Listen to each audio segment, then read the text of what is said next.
A heated exchange has erupted between former presidential advisor Ronald Llamas and Senator Robin Hood Padilla. This is following the senator's remarks on China and the West Philippine Sea.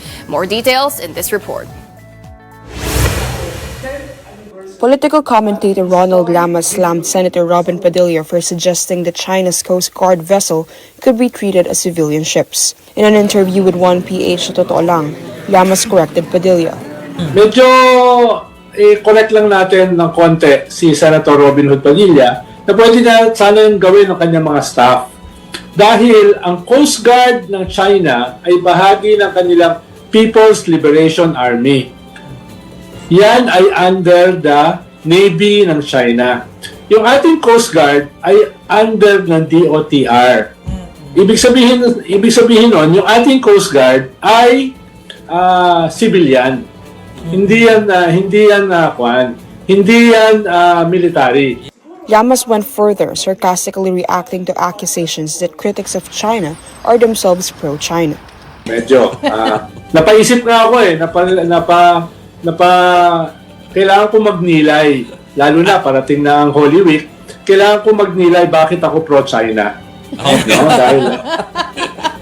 Dahil kailangan ko pagnilayang maigi yan. No? Salamat kay Senator Robin Hood Padilla. Ngayon ko lang na-realize.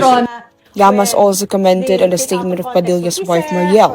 In an interview with Julius Babo Unplugged, she defended her husband, portraying him as a reluctant politician driven by service rather than ambition. There are days that I tell him, hindi na. Wag na talaga. And then there are also days, Julius, that people come up to me. They tell me, natulungan po ako ni Senator sa ganito-ganito. Sometimes I feel na, lalo na when they take out of context what he says or they say stuff about him, parang I feel na they don't deserve him. Robin has no ambition. Robin, from day one, wants to help.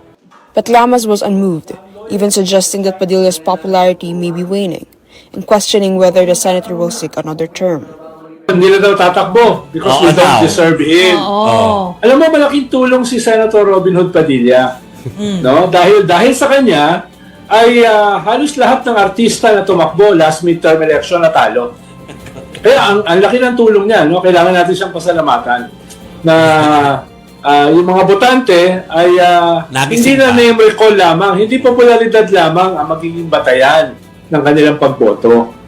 The senator responded through a lengthy Facebook post, rejecting the criticism, reviving past controversies involving Llamas, and reiterating his advocacy for electing leaders who are not wealthy, powerful, or from political families.